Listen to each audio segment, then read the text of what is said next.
Good afternoon. I'm Mark Raymie, Chairman of the Marion County Board of Supervisors.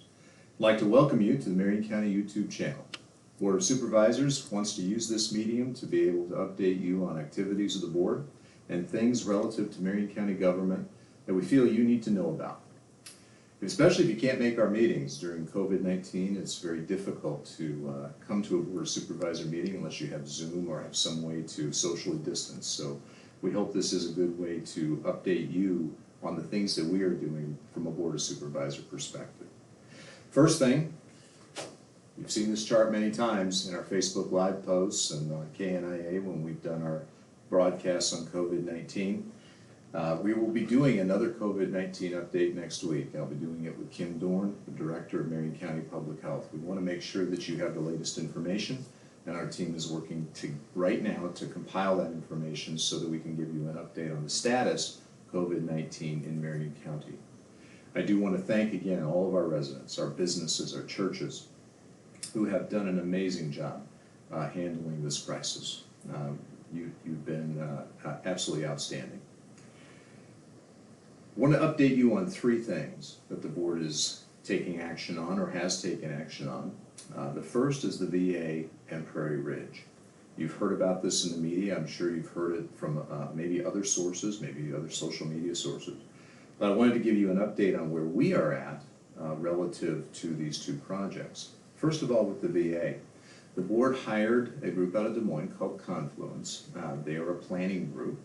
Then we wanted that group to meet with various interested parties in Knoxville City Council, the mayor, city manager, and other groups, to be able to come up with a plan that would have significant community input before the Board of Supervisors committed any dollars to the VA. So to date, we put up a fence, we're getting it prepared as a construction site. We've done our archaeological study that we had to do relative to the contract that we signed with GSA in the state of Iowa. We were going through an RFP process, request for proposal process, on buildings 27 and 28, the oldest buildings on campus. That was also part of our agreement with GSA when the property was transferred to Marion County. So all of that is underway, but I do not expect to have a full report until late September, early October. Once we get that report, the board will then be able to take coordinated action on the next steps that we will take relative to the VA. As for Prairie Ridge, Don DeWard, the mayor of Pella, has reported back to me that that project is going very well. The city of Pella is extremely excited about what they've seen so far from a development perspective, and we are very pleased as a board to be able to partner with the city of Pella on that development project. The board committed roughly $5 million to that project with the city of Pella. We're also looking forward to being able to talk with other municipalities about development projects as we move forward. I think the VA and Prairie Ridge set us on a course of having a more coordinated economic development presence within Marion County.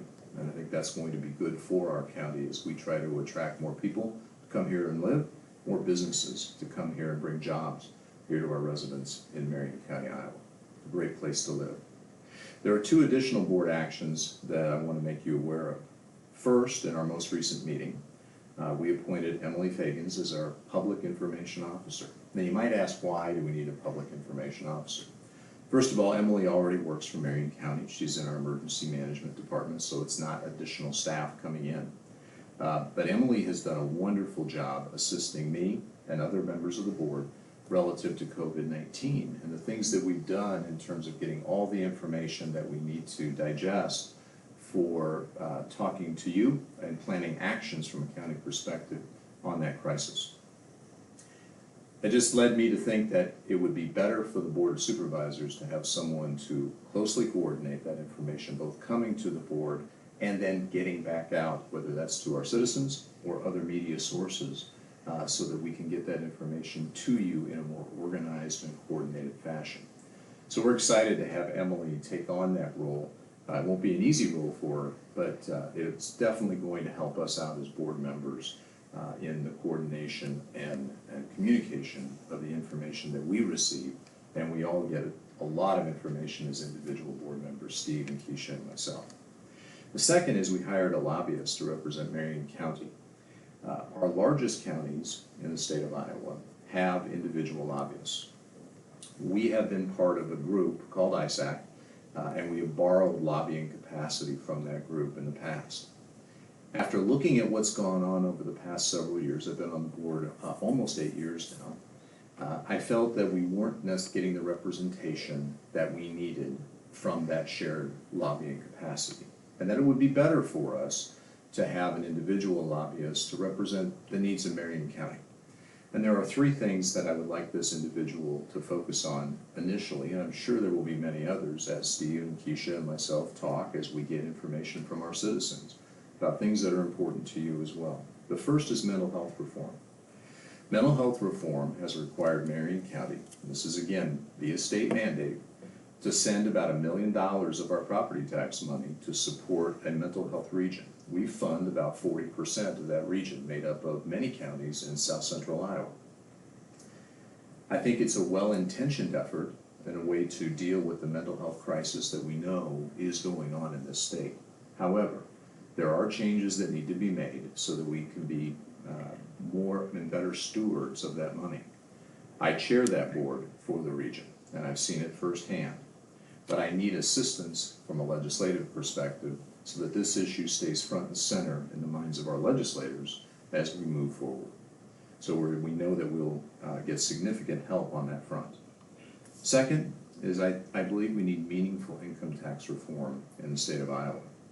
I won't bore you with charts and data right now. We'll do that at a later meeting. But right now, Iowa is not competitive either in individual income tax rates or corporate income tax rates. In fact, Iowa has one of the highest corporate income tax rates in the nation. This is a disincentive for businesses to come to our state and come to Marion County. I think as a board of supervisors, as my cohorts, Steve and Keisha, we've all talked about this in our meetings. We need to have a competitive business environment. So I think a lobbyist is going to help us out in this regard in talking about meaningful income tax reform with our legislators. And the last is property tax reform. I know many of you have looked at your property tax bills over the last several years and wondered, A, how they're calculated, B, why are they increasing, and C, who drives that? Well, be surprised, it's not the Board of Supervisors, at least not exclusively.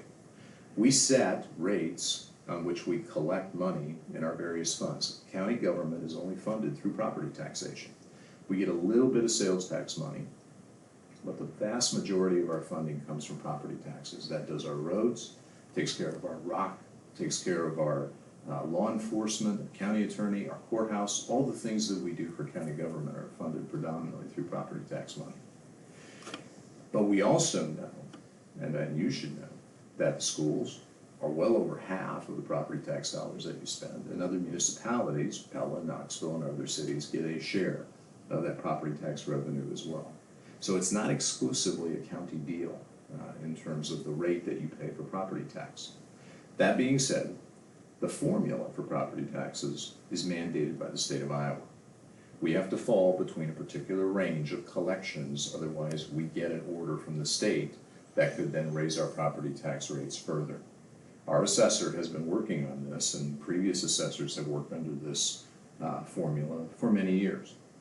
I think it needs to be revised. And so I'm hoping that with some help from a professional lobbyist who will be working on our behalf each day that the legislative session is working, that we will get more attention to these critical issues because they impact not only county government, but they impact you, the taxpayer. Our primary concern as a board is to use your tax dollars wisely and to return as many of those dollars to you as we can. It's difficult for us because we're not in Des Moines every day. I work two jobs. I run a business. My wife runs a business. Keisha has another job that she works. Steve is on his second career. So we're hoping to get the kind of help we need from a lobbyist that we can then get information to you and also be responsive to what's going on in Des Moines when that session occurs. I think this is going to be beneficial to all of us. That's all I have for now, but thank you for joining us for this update. We will have more in the future on a regular basis. Have a great afternoon.